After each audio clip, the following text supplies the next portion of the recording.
Root Africa started up rough and sketchy, just like any other association out there. It was an idea that I had born in me during my 4th year internship. I'm currently in my final year in petroleum engineering here in Federal University of Technology, Owerri, and I've been a writer for about 6-7 years. And ever since, I've asked myself one question: do I end up being a petroleum engineer, or do I end up being a writer? And I considered, and I came to the conclusion, why not both? Why can't I be a petroleum engineer and a writer at the same time? So I continued with my studies, and I started making strides in the world of literature. I started up what should be in the future my first novel, which looks nothing like what it was when I started it. It was in its infantile stages back then. And in the process of writing that novel, I came to discover this online platform, which should be the biggest online platform for writers currently, Wattpad.com. I joined in, I registered, and I started writing. And during my curve of learning in Wattpad, I found that my skills were improving through the critiquing I was getting, the responses I was getting from fellow Wattpadders. But I also discovered something that, on a sad note, something that was really bothering. There wasn't much of African writing in Wattpad. And as most African writers can tell you, when they start up writing, they write a whole lot about foreign characters. Most of their characters in their stories are white, and I was doing that as well. But then I found that it wasn't really representative of who I wanted to be as a writer. So I went on an online literary journey, if you would say so. I discovered online literary blogging and online literary magazines, specially dedicated to African writing. And the first I found was Brittle Paper, then writivism, all those writing movements. And it was really awesome what I found, and I wanted to do something myself. So I said, okay, why not do it in the platform that I was already in, a platform already invested in, which was Wattpad.com. So I started up what was the Meet Africa initiative on Wattpad. I reached out to the Wattpad HQ in Canada, and I talked to some of the ambassadors, who they call ninjas, and they gave me advices on what to do. It was summarized in one thing: start up a community profile, and then contests play a huge role. That was the way they put it, and I agreed with them. To run a contest, you need contest judges. For the contest to actually have some relevance, the judges have to be someone that was respected in the world of literature. I could lay my hands on Aine Hiedore of Brittle Paper, so I reached out to her, and it was a done deal. She agreed to be our special judge for the contest. Then the drudgery of returning back to school happened, and I came back to school. There was less and less time to write, less and less time invested to Meet Africa initiative, and then it seemed as if everything died down. The light of Meet Africa initiative, which was short formed as MEI, dimmed, and it seemed like all hope was lost.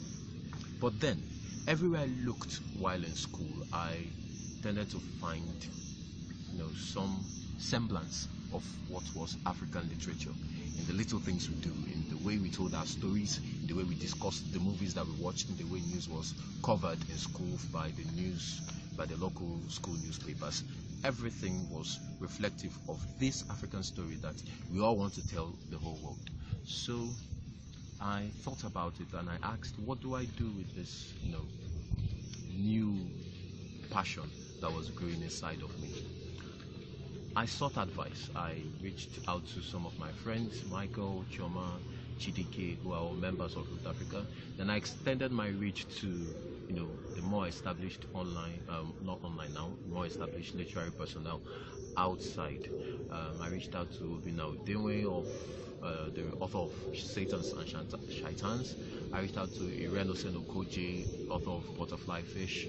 I reached out to Aine Hiedore, who I was already in contact with. I reached out to Pearl Osibu, who is a script writer for Tinsel. And the summary of all the advices that they gave me was just start small, dream big. So I decided to start small. I started small. I reached out to friends and friends of friends who I knew had one form of literary bone in them, and especially those who I would call academic misfits. Where you have someone who is a chef at heart studying soil science, or you have someone that is a tailor at heart studying mechanical engineering, that kind of thing.